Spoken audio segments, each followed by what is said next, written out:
देखो अपन बात कर रहे थे मर्म शारीर की, ठीक है। 2 क्लासें हो चुकी हैं मर्म शारीर की। तो अपन ने देखो बिल्कुल धीरे धीरे सिलेबस कर रहे हैं। अभी अपने सिलेबस का जो क्लासिफिकेशन का एक टॉपिक हुआ, तो क्या क्या हो गया? व्युत्पत्ति, निरुक्ति, परिभाषा, संख्या। और क्लासिफिकेशन किया था 4 प्रकार से, according to structure, according to result, according to body parts और अकॉर्डिंग टू मेजरमेंट। तो अपन ने क्या कर लिया था भाई? स्ट्रक्चर के अनुसार कर लिया था, मतलब कौन मांस का बना है, कौन लिगामेंट्स का बना है, कौन संधि का बना है, कौन सिरा का बना है, इस तरीके से अपन ने कर लिया। अब करेंगे अकॉर्डिंग टू रिजल्ट, परिणाम के अनुसार। क्या है भाई इसका मीनिंग? क्या है? आगे बढ़ते हैं, वहाँ पे पहुँच जाते हैं। परिणाम के अकॉर्डिंग टू रिजल्ट, अब मतलब इसका मीनिंग क्या है कि भाई रिजल्ट क्या मिलेगा अगर यहाँ पे चोट, जैसे अपन ने परिभाषा में पढ़ा ना, मारियंती निरुक्ति देखी थी, मारियंती इति मरमाणी, कि जहाँ पर चोट लगने से मरने जैसी आभा मतलब एहसास हो या मर जाए व्यक्ति, वो मर्म है। तो ये बताया कि भाई अगर यहाँ पे चोट लग जाए इन मर्मों पे तो क्या रिजल्ट मिलेगा, क्या परिणाम मिलेगा, ठीक है। तो ये बताया कि परिणाम के अनुसार अकॉर्डिंग टू रिजल्ट, परिणाम के अनुसार इन मर्मों को 5 प्रकार का बताया। तो इस देखो अपन ने स्ट्रक्चर के अनुसार भी 5 प्रकार के बांट दिए थे। कौन कौन से थे? मांसमरम, सिरामरम, स्नायुमरम, अस्थि और संधि। 5 डिवीजन हो गए थे यहाँ पे स्ट्रक्चर के अनुसार। और इसी तरीके से रिजल्ट के अनुसार भी 5 हैं। कौन कौन से? सद प्राण हर मर्म, कालांतर प्राण हरम, विशल्य गण मर्म, वैकल्य कर मर्म और रुजाकर मर्म। क्या मीनिंग है भाई इनका? 5 कैटेगरी यहाँ पे दोबारा से बांट दी गई है। तो यहाँ पे चोट लगी जैसे कि सद प्राण हरमम, यहाँ पे चोट लगती है तो क्या होगा? सद प्राण हर, कि यहाँ पे चोट लगेगी विदिन क्या? मरण काल 1 सप्ताह। विदिन अगर यहाँ पे चोट लगी है तो व्यक्ति 1 सप्ते में मतलब 1 वीक में मर जाएगा। मतलब ये इतने डेंजरस हैं, इनको हमेशा बचाना चाहिए। फिर कालांतर प्राण, कालांतर यानी टाइम के बाद में मरेगा तो व्यक्ति, लेकिन कालांतर, कालांतर यानी काल के अंतर में, मतलब 2-3 सप्ताह बाद। यहाँ पे लिखा है कि देखो मरण काल 2 से 4 सप्ताह। कहने का मीनिंग है कि 15 से 1 मंथ, 15 से 30 दिन के बीच में व्यक्ति एक्सपायर हो जाएगा। विशल्य गणमर्म, विशल्य, देखो यहाँ पे देखो शब्द को देखो, विशल्य हनमर्म। शल्य यानी क्या होता है? मैंने आपको बताया था अब अष्टांग हृदय में शल्य, जो मन आबाद करानी सल्यानी, जो मतलब मन को दुख पहुंचाए, मन को कष्ट पहुंचाए, शरीर को कष्ट पहुंचाए, वो शल्य। मतलब बंदूक की गोली, तलवार का टुकड़ा, तो मतलब जैसे कि किसी के शल्य, शल्य यानी बंदूक की गोली मान लो, यहाँ पे बंदूक की गोली को समझो, आसानी समझो। शल्य यानी क्या होता है कि वो हथियार, वो औजार जिससे अपने शरीर में नुकसान होता है, जो अपने शरीर के अंदर हो, मतलब कोई बाहरी वस्तु जो अपने शरीर के अंदर हो वो नुकसान हो सकती हो। तो वी शल्य गनमरम, जैसे किसी की गोली लग गई, गोली लग गई, कोई बात नहीं, व्यक्ति बचा हुआ है, जैसे ही आपने उस शल्य को बाहर निकाला, वी शल्य मतलब वी यानी बाहर खींचने की, जैसे बंदूक की गोली अपने सिर में लग गई और उस गोली को अपन ने बाहर निकाला, तो बाहर निकालने के बाद में, उस शल्य को निकालने के बाद व्यक्ति की मृत्यु। कहने का मीनिंग है कि वी शल्य को कितने हैं?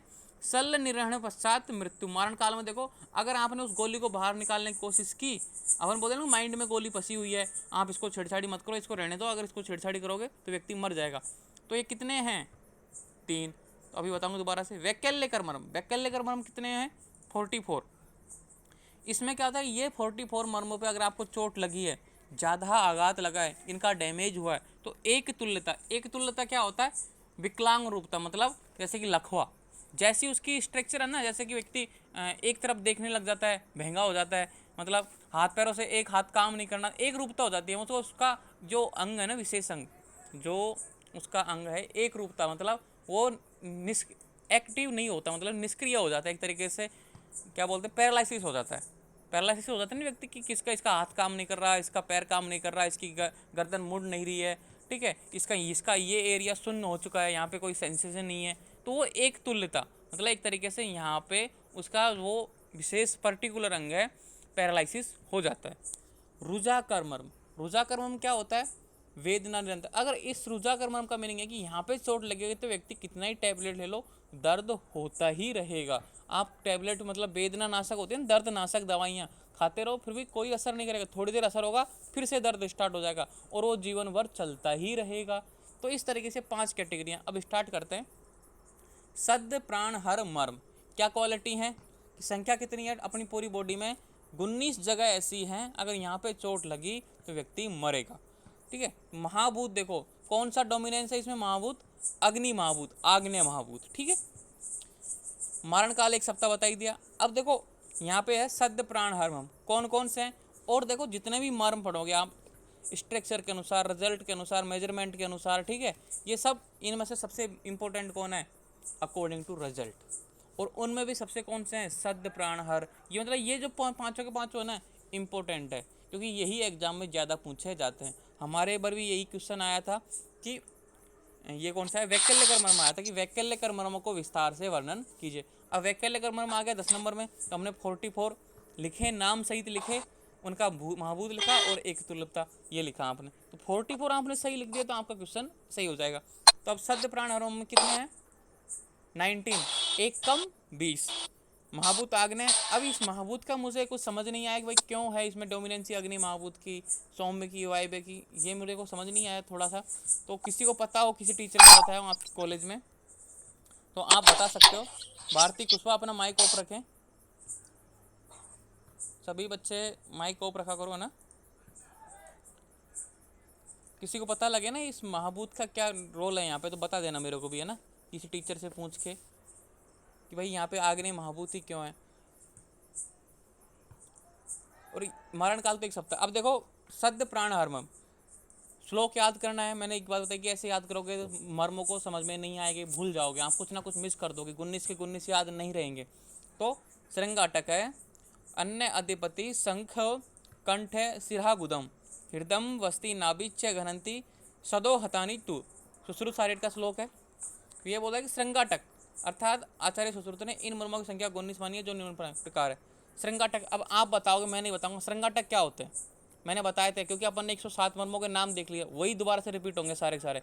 तो श्रृंगाटक क्या है, श्रृंगाटक यानी जो आँख नाक कान जो अंदर से इनकी जो तर्पण करने वाली सिराएं हैं, मतलब आपस में जो कनेक्टेड थी ना, मैंने बताई थी 4 श्रृंगाटक हैं, आँख नाक कान जो इंटरनली आपस में, आपने कभी मतलब एनाटॉमी पढ़ी हो, सर ने बताई होगी, आपकी जो करोटी है उसको खोल के अंदर से 4 सिराएं होती हैं जो आपस में आँख कान नाक इनको इंटरकनेक्टेड करती हैं, वो है श्रृंगाटक 4। अधिपति क्या है, कौन बताएगा, अधिपति ये देखो अधिपति, सिर की जो चोटी है अपने वो अधिपति है, ठीक है, तो समझ लो। अभी श्रृंगाटक पे मान लो देखो एक तो इंटरनली है, अब वहीं पे चोट पहुंच गई अपने कपाल, कितना सुरक्षित है ये कपाल करोटी, उसको भी पार करके वहाँ चोट पहुंच गई तो व्यक्ति मरेगा ही ना, सिंपल सी बात है, ठीक है। अधिपति पूरा सेंटर पार्ट है बॉडी का ऊपर से। शंख जहाँ पे गोली लगती है एक तरीके से, शंख यानी क्या होता है एक तरीके से टेम्पोरल बोन, ठीक है। ये देखो यहाँ पे डायग्राम देखो, शंख की हमें 5 नंबर मार्केट ये है, 5 नंबर में ये रहा, कान के जस्ट बरोबर में आँख की तरफ बीच सेंटर में शंख, ठीक है। 5 देखो 5 नंबर शंख लिखा है, ये 5वां शंख, यहाँ पे तो गोली मारते हैं किसी व्यक्ति को मारने के लिए।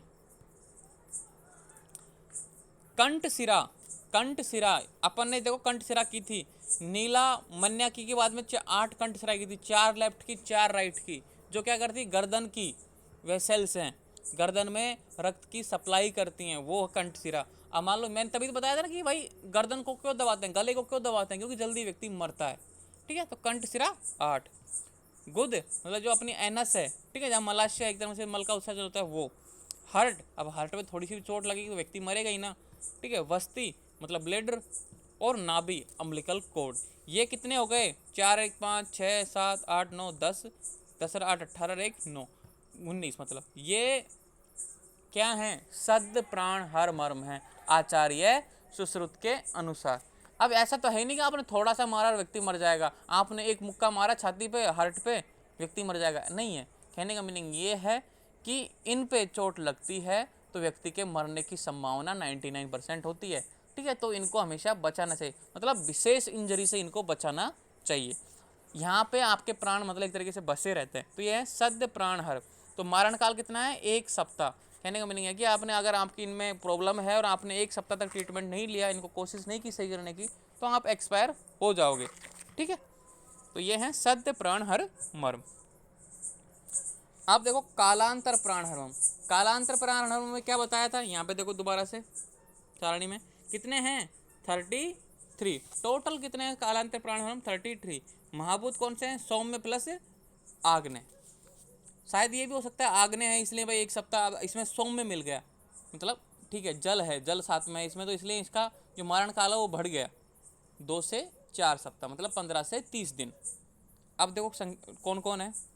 वक्षो मर्माणी, सीमंत तल, क्षिप्र इंद्र बस्तः, कटिक तरुण, कटिक तरुण, कटुक तरुण संधि पार्श्वे जो बृहति यदा नित्यम विहति च एतानि कालांतर राणी तु। ये एक तरीके से श्लोक है, इसको समझना। क्वेश्चन इसमें से कैसे आते हैं कि वक्षो मर्माणी ये लिख दिया, सीमांत तल लिख दिया, फिर डॉट डॉट डॉट डॉट लिख दिया कि नित्यम यानी चेतानी, फिर कालांतर को हटा दिया, फिर आप उससे पूछेंगे कि कौन से मर्म है। तो ये श्लोक याद रहोगे ना तो आपको ओजली समझ में आ जाएगा कि भाई ये कालांतर मर्म है, क्योंकि ये क्वेश्चन आया हुआ था जो हमारे जूनियर थे या फिर हमारे सीनियर, उनके आया था ये क्वेश्चन, जो श्लोक में आया था कि वक्षो मर्माणी सीमंत तल छिपेंद्र बस्ता है, कौन से मर्म है। एक श्लोक की लाइन दे दी और पूछ लिया कि कौन से मर्म है। तो इस तरीके से श्लोक इंपॉर्टेंट है, क्योंकि मैं इतना, एक तो मैंने देखो स्रोतस वाले चैप्टर में बोला था कि श्लोक इंपॉर्टेंट है, और एक अब बोल रहा हूँ मैं श्लोक इंपॉर्टेंट है, नहीं तो और चैप्टर मैंने कभी नहीं बोला कि श्लोक याद करने, नहीं तो क्योंकि मुझे पता है फालतू के श्लोक याद करने से कोई मतलब नहीं है, जो काम की श्लोक है वो याद करना है। तो वक्षो मर्माणी, कभी कभी ऐसे भी क्वेश्चन आता है कि वक्ष के मर्म लिखो, तो अर्थात कालांतर प्राण हर मर्म की संख्या 33 और निम्न प्रकार है। वक्ष के मर्म मतलब जो चेस्ट है ना अपनी छाती, उसके 8 मर्म है। कौन से? अपलाप, अपस्तंभ, स्तनमूल और स्तन रोहित। अब देखो अपलाप क्या है।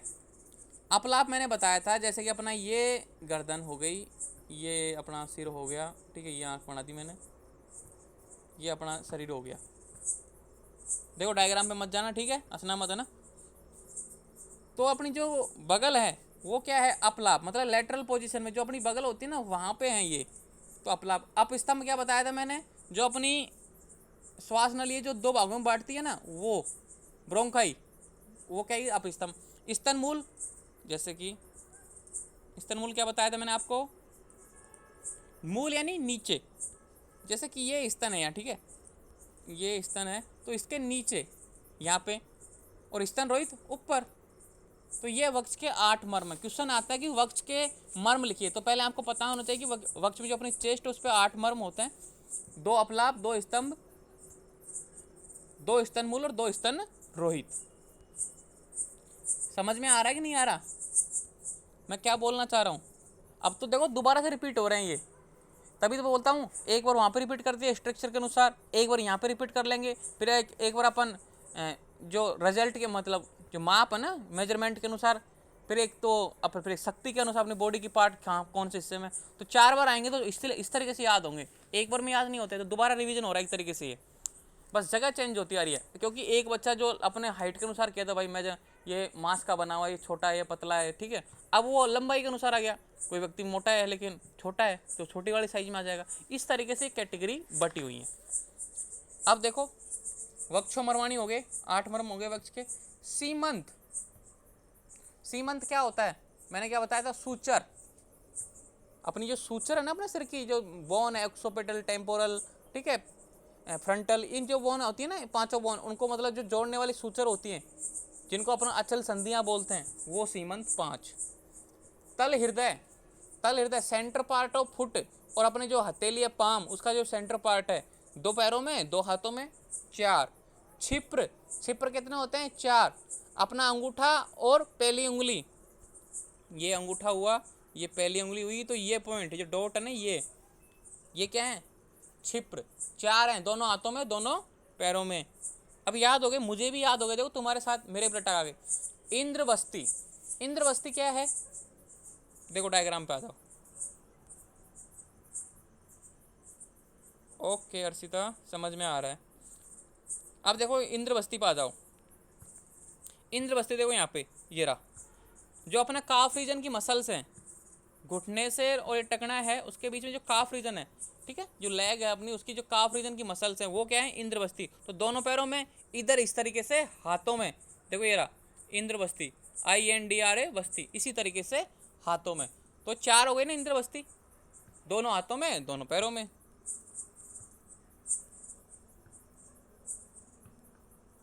अब है कटिक तरुण। कटिक तरुण कितने हैं? 2। कौन बताएगा कटिक तरुण? ये एक तरीके से कहाँ पे थी? चलो ये बताओ कटिक तरुण कहाँ पे है, कौन बताएगा? मैंने आपको कल बताया था कि CIT का नोच, डायग्राम पे जाते हैं वापस, तुम पता समझ में आएगा। ये देखो कटिक तरुण, KIT के तियारुण, CIT नोच, देखो यहीं पे तो थी ये कटिक तरुण, CIT नोच बोल दो, एक तरीके से इसको बोलते हैं मॉडर्न के अनुसार CIT नोच। अब जब मैं बताऊंगा ना कि भाई सड़क के अनुसार मतलब बॉडी के कौन से हिस्से पे, उस टाइम में आपको ये मॉडर्न कोरिलेशन भी दूंगा साथ में, तब आपको इजीली याद हो जाएगा। तो अभी नहीं दे सकता क्योंकि अभी दूंगा तो फिर आप याद करना भूल जाओगे, रटने की कोशिश करोगे, इसलिए कटिक तरुण। दो हो गए, एक लेफ्ट साइड एक राइट साइड। अब देखो नितंब, वही मतलब हिप बोन, दोनों hip, left hip bone right hip bone. पार्श्व संधि दो। अब पार्श्व संधि क्या है, ये भी एक तरीके से वहीं मिलेगा। वापस आते डायग्राम पे, पार्श्व संधि देखो ये रहा, PRASHAVA पार्श्व संधि। यही जो हिप बोन की है ना, जो हिप बोन है वहीं पे आप प्रॉब्लम रहेंगे कि पार्श्व संधि, समझो पार्श्व संधि कहाँ है, PRA पार्श्व संधि। तो जो अपनी जो देखो ये क्या बोलते हैं इसको, ये देखो यहाँ पे ऐसे डायग्राम देखो, ऐसे नोच है, CIT का नोच है एक तरीके से, ठीक है। तो यहाँ पे है ये पार्श्व संधि, तो किसको क्या बोलते हैं, common iliac vessels. Common iliac जो मतलब अपनी जो आर्टरी होती है ना, कॉमन इलियक वेसल्स है, ठीक है। आर्टरी, कॉमन इलियक आर्टरी तो आगे दो हिस्सों में बढ़ती है, फिमोरल में बढ़ जाती है, left femoral right femoral, right femoral. तो उसे विभाजन से पहले जो है ना जॉइंट पॉइंट है वो क्या है, पार्श्व संधि। इसलिए तो बोलते हैं ना जॉइंट पॉइंट, जो फीमोरल से विभाजन होने से पहले जो जंक्शन होता है ना वो है पार्श्व संधि, ठीक है। तो ये दोनों तरफ है, लेफ्ट और राइट।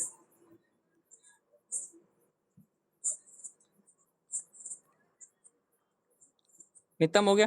वृत्ति, वृत्ति क्या बताया था मैंने, स्तन मूल के जस्ट अपोजिट साइड में, मतलब अपनी पीठ पे, ये देखो ये पीठ पे आएगा वृत्ति मर्म, VRIHAIT। तो ये जस्ट ये यहाँ पे क्या है, दोनों तरफ से लेफ्ट और राइट, जो अपना स्तन मूल था उसके जस्ट अपोजिट दूसरी तरफ मतलब पीठ पे रहती हैं वृत्ति, ठीक है। तो दो, तो ये क्या है, कालांतर मर्म। कालांतर यानी जो 15 से 30 दिन में व्यक्ति एक्सपायर हो जाए। तो कौन कितने हैं, वक्ष के 8 मर्म, क्वेश्चन आ जाता है कि वक्ष के 8 मर्म लिखो 2 नंबर में सीधा सीधा। तो अपलाप, अपस्तंभ, स्तनमूल, स्तनरोहित, जगह मैंने आपको बता दी, सीमंत, तल हृदय, क्षिप्र, इंद्रवस्ती, कटिक तरुण, नितंब, पार्श्वसंधि, वृत्ति। अगर आपको श्लोक याद नहीं हो जाता कोई बात नहीं, देखो श्लोक तो मैं बताऊंगा, श्लोक याद करना जरूरी इसलिए क्योंकि जल्दी याद होंगे। बहुत से बच्चे श्लोकों में परेशान हो जाए तो श्लोक नहीं भी करो तो, लेकिन ये जरूर याद कर लेना, कहीं आप श्लोक को भूल जाओ, ये भी याद करना छोड़ दो, ये तो याद करना ही है। ये इसलिए बताता हूँ मैं श्लोक क्योंकि आप A to Z मतलब पूरे याद हो जाएंगे, कुछ छूटेगा नहीं। अब देखो विशल्यगन मर्म, मैंने क्या बताया था, गोली लग गई तो गोली को वहीं पे रहने दो, उसको निकालो मत, क्योंकि यहाँ पे देखो विशल्यगन मर्म कितने हैं संख्या में, 3। और ये सबसे मोस्ट इंपोर्टेंट क्वेश्चन बन जाता है क्योंकि 3 ही है, 2 नंबर में इजीली आ जाता है कि विशल्यगन मर्म लिखो। वायव्य महाभूत क्या है इसमें, वायव्य मतलब वायु महाभूत। मारण काल क्या है, शल्य निरण पश्चात, गोली अंदर है, अंदर रहने दो जब तक जिंदा रहेगा। जैसे आपने उस गोली से छेड़छाड़ की, उस शल्य मतलब जो नुकसान पहुंचा रहा है आपको, अंदर दर्द पहुंचा रहा है, आपने उसको निकालने की कोशिश की तो व्यक्ति तुरंत मर जाएगा। जैसे कि किसी के मान लो तलवार का एक टुकड़ा है अंदर फंसा हुआ है, ठीक है, जैसे ही आपने उसको निकालने की कोशिश की तो ब्लीडिंग स्टार्ट हो गई, अब ब्लीडिंग रुकी नहीं, तो ब्लीडिंग नहीं रुकी तो व्यक्ति मर जाएगा। तो शल्य निरण पश्चात मृत्यु, तो कहने का मीनिंग है कि कौन है, कितने हैं ये, 3। अगर यहाँ पे आपके कोई शल्य फंसा हुआ है, मतलब यहाँ पे कोई चोट लगी हुई है, यहाँ पे कोई मतलब कोई कंकड़ पत्थर, बंदूक की गोली, तलवार का टुकड़ा, ठीक है, कुछ भी फंसा हुआ है, वहां फंसे रहने दो, निकालो मत। तो कितने हैं, 3। कौन कौन से हैं, उत्क्षेपो स्तपनी च एव विशल्यगन मर्माणी निर्देशती। उत्क्षेप और स्तपनी, अब उत्क्षेप और स्तपनी क्या है, उत्क्षेप मैंने बताया था कि भाई जो शंख है ना अपना, देखो यहाँ पे जो अपना शंख है, शंख के जस्ट ऊपर, ये 5 नंबर पे तो शंख है, छठा में देखो आवर्त है, छठा नहीं खा गया वो, उत्क्षेप, उत्क्षेप कटिका पांग संग आवर्त, यहाँ पे होगा उत्क्षेप, ये रहा उत्क्षेप, देखो UTKEP, ये उत्क्षेप जो अपना शंख मर्म था ना उसके ऊपर, ये यहाँ पे देखो कान के बराबर में तो शंख मर्म है, ठीक है। उसके ऊपर जहां पे एक तरीके से एक तो होती है टेम्पोरल बोन, टेम्पोरल बोन से ऊपर जो मतलब जो जॉइंट होता है ना, उस पर जगह पे उत्क्षेप दोनों तरफ होता है, लेफ्ट और राइट। तो वहां पे अगर कोई गोली फंसी हुई है तो व्यक्ति को वहां पे गोली पड़ी रहने दो, निकालने की कोशिश मत करो। अब है एक स्तपनी। स्तपनी क्या होती है? ये जैसे कि अपनी आंखें हैं, तो ये सेंटर पॉइंट है ना, ये सेंटर पॉइंट, ये क्या है? स्तपनी तो है ये, देखो लिख रखा होगा यहाँ पे मैंने, स्तपनी संकुत्सेप सीमंत विदुर। दूसरा डायग्राम देखते हैं। स्तपनी देखो, ये रहा ऊपर ही ऊपर, एस देखो यहाँ पे देखो, डॉट पे देखो, STAPH देखो, देखो दोनों आंखें, दोनों आंखों के सेंटर पॉइंट पे देखो ये बिंदु बना रखा है, ये क्या है? स्तपनी है, ठीक है। तो तीन है ये, दो मतलब तीन है, दोनों लेफ्ट साइड पे देख तो छह पर एक स्तपनी। यहाँ पे अगर मान लो कोई चीज फंसी हुई है तो यहाँ फंसी ही रहने दो, इसको निकालने की कोशिश मत करना, नहीं तो व्यक्ति की प्राण जा सकते हैं। अब है वैकल्य कर्मर्म, सबसे ज्यादा है 44, याद नहीं होते जल्दी से, इसलिए श्लोक याद करना बहुत जल्दी। 4 लाइन का श्लोक है, 4 लाइन का श्लोक याद करोगे, 4 लाइन याद करोगे, 44 याद हो जाएंगे। तो वैकल्य कर्मर्म, लोहिताक्ष आणी, लोहिताक्ष आणी, जानू, उर्वी, कुर्च, विटप, कुरपुरा, कुंद्रे, कक्षधरे, विदुरे, सह क्रकाटिका, अंश, अंश फलक, अपांग, नीले, मन्ने, फणे तथा वैकल्य। देखो ये नाम याद होंगे ना, ऑटोमेटिक श्लोक जल्दी याद हो जाएगा। मेरे श्लोक पढ़ने में वैसे ही प्रॉब्लम आती है, आपको पता है, लेकिन देखो ये श्लोक कितने अच्छे से पढ़ रहा हूँ क्योंकि मुझे ये नाम याद है। अंश, अंश फलक, अपांग, नीले, मन्ने, फणे तथा वैकल्य करणानि आयु आवर्तो द्वे ततैव त एव च, मतलब ये सुश्रुत सारे का श्लोक है वैकल्य कर्मों की। लोहिताक्ष आणी, जानू, उर्वी, कुर्च, विटप, कुरपुरा, कुकुंद्र, कक्षधरे, विदुर, सह क्रकाटिका। तो ये 2 लाइन शुरुआत में देखते हैं। लोहिताक्ष, लोहिताक्ष कितने होते हैं? 4, 2 हाथों में, 2 पैरों में। देखो यहाँ पे डायग्राम पे आ जाते हैं वापस। लोहिताक्ष यहाँ पे होगा, कुकुंद्र देखो यहाँ पे लोहिताक्ष, एक्सिलरी, जो एक्सिलरी वेन आर्टरी होती है ना, उसी तरीके से यहाँ पे फीमोरल आर्टरी पैरों में सेम है, मतलब यहाँ दोनों हाथों में एक्सिलरी आर्टरी होती है, यहाँ पे भी इस तरीके से फीमोरल निकलती है, क्योंकि यहाँ पे देखो चेस्ट के बाद में इधर से आती है, यहाँ पे देखो ऐसे ऐसे आती है, तो यहाँ पे निकलती है ना वो एक्सिलरी, तो है लोहिताक्ष। लेफ्ट और राइट में इसी तरीके से यहाँ पे फीमोरल निकलती है एक तरीके से, तो दोनों पैरों में इस तरीके से लोहिताक्ष होते हैं 4।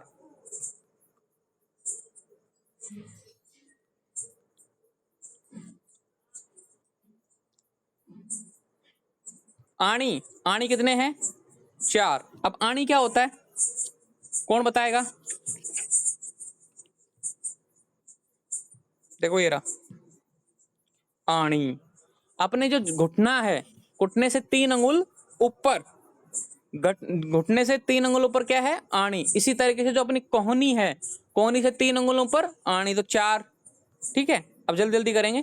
लोहिताक्ष 4, आणी 4, जानू, जानू यानी घुटना, नी जॉइंट 2 होते हैं, उर्वी, उर्वी 4 होते हैं। उर्वी कहाँ पे है? एक तरीके से जो अपना सेंटर पॉइंट है, उर्वी क्या है? नहीं सेंटर पॉइंट, उरु मतलब एक तरीके से जंगा। देखो यहाँ पे डायग्राम देख लो, समझ में आ जाएगा जल्दी। उर्वी यहाँ पे होगा, देखो ये रहा उर्वी, URVI, मतलब जो अपनी जंगा है, जंगा का सेंटर पार्ट क्या है? उर्वी। इसी तरीके से हाथों का जो सेंटर पार्ट, मतलब बाइसेप्स ट्राइसेप्स होती है ना, वहाँ पे जो सेंटर पार्ट है यहाँ पे उर्वी, देखो ये रहा URVI। तो दोनों पैरों में, दोनों हाथों में 4।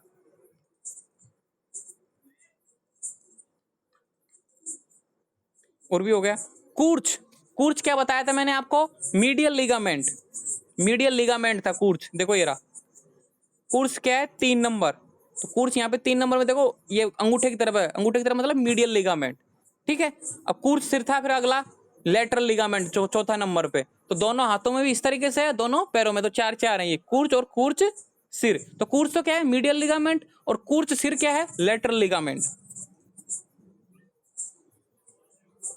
कूर्च हो गया, ठीक है। विटप, विटप मैंने क्या बताया था कि जो अपना स्पर्म है, मतलब वो टेस्टिस है, ठीक है, और अपनी जो जंगा है उसके जो सेंटर जो यहाँ पे स्किन मिलती है वो क्या है, विटप, तो लेफ्ट और राइट। कुपूर क्या है, एल्बो जॉइंट, ठीक है। जो कुकुंद्र, कुकुंद्र क्या है, कौन बताएगा, कुकुंद्र, ये कुकुंद्र, ये जितने भी आते हैं ना, मतलब जहाँ पे अटक जाओ, अटक जाओ मतलब समझ जाओ कि ये क्या है, एक तरीके से स्टियल ट्यूबरसिटी, तो लेफ्ट स्टियल ट्यूबरसिटी, राइट स्टियल ट्यूबरसिटी, कुकुंद्र, ठीक है। कक्षधर है, जो अपना एक्जिला है वो कक्षधर हो गया। विदुर, विदुर यानी कान के पीछे, देखो ये डायग्राम में देखो, विदुर, ये रहा कान के पीछे, लेफ्ट कान के पीछे, राइट कान के पीछे।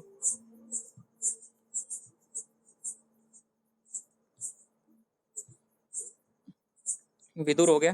क्रैकटिका, क्रैकटिका क्या होती है, गर्दन और सिर की जो संधियां हैं, देखो डायग्राम देखो, ये रहा क्रैकटिका, अपनी जो हेड है, सिर है, और गर्दन का जो संधि पॉइंट है वो क्या है, क्रैकटिका, दो हैं। एक तो याद हो जाएंगे क्योंकि दोबारा रिवीजन हो रहा है एक तरीके से।